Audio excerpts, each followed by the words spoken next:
Hi అండి, welcome to my channel.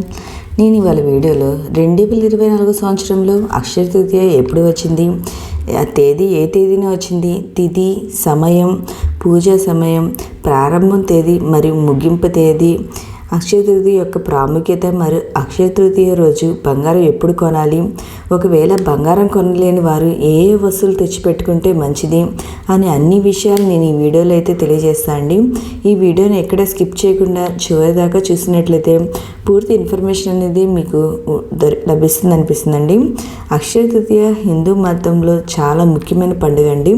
ఇది ప్రతి సంవత్సరం వైశాఖ మాసంలోని శుక్లపక్షంలోని తృతీయ తిథి నాడు జరుపుకుంటామండి. మరియు ఈ అక్షయ తృతీయ శ్రేయస్సు మరియు కొత్త ప్రారంభాలకు సంబంధించింది. సంప్రదాయం మరియు విశ్వాసం ప్రకారం ఈ రోజున పూజించడం వలన మన జీవితం నుండి అన్ని రకాల దుఃఖాలు మరియు బాధలు తొలగిపోతాయండి. మరియు ఆనందం మన జీవితంలో సంతృప్తిగా వ్యాపిస్తుంది. అందువల్ల అక్షయ తృతీయ ఆనందం మరియు శ్రేయస్సు కోసం జరుపుకుంటారండి.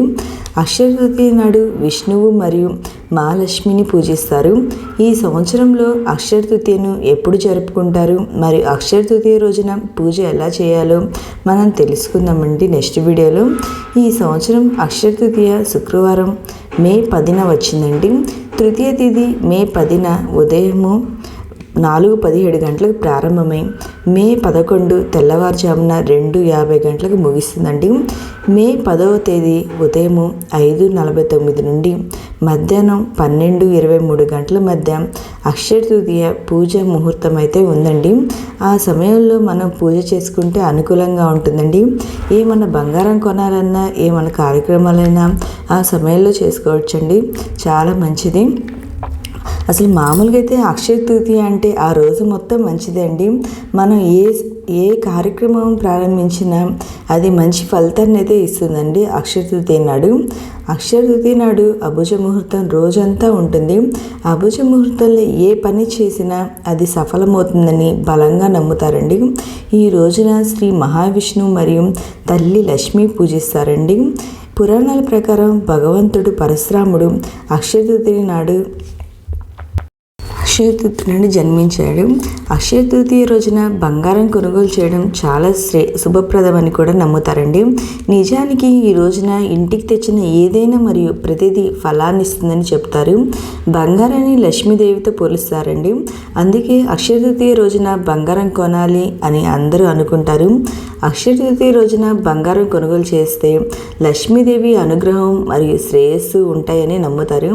ఈ కారణం చేత చాలామంది ఈ రోజు బంగారం కొనడానికి ఇష్టపడతారండి. అక్షయ తృతీయ రోజున కేవలం బంగారమే కొనుగోలు చేయడం వల్ల కాని వాళ్ళు కొన్ని వస్తువులు అయితే ఇలా తెచ్చిపెట్టుకోవచ్చండి. నేను చెప్పినవి అవి తెచ్చిపెట్టుకున్నా చాలా మంచిదండి. అక్షయ తృతీయ రోజున శంఖం కొనుగోలు చేయవచ్చండి.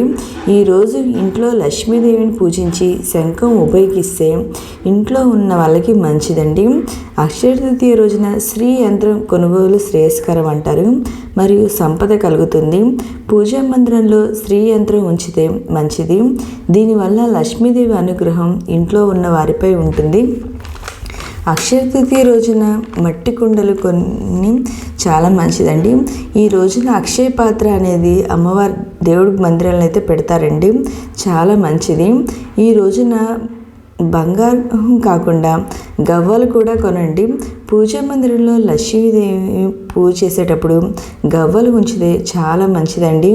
అక్షయ తృతీయ రోజున బార్లీ గింజలు కొనుగోలు చేయడం చాలా మంచిది. పూజా మందిరంలో లక్ష్మీదేవికి బార్లీ గింజలు సమర్పించడం వల్ల లక్ష్మీదేవి అనుగ్రహం లభిస్తుంది మరియు సంపద లభిస్తుందండి. ఇంకా ఇవే కాకుండా మన ఉప్పు, పసుపు ఇలాంటివన్నీ కొనుగోలు చేయొచ్చండి అక్షయ తృతీయ రోజున, చాలా మంచిది. అందరూ బంగారం అయితే కొనుక్కోలేరు కదండి, ఇవైనా కొనుగోలు చేసుకోవచ్చు, చాలా మంచిది. మీకు ఈ వీడియో నచ్చితే లైక్ చేయండి, మీ ఫ్రెండ్స్ అండ్ ఫ్యామిలీ మెంబర్కి షేర్ చేయండి. Thank you.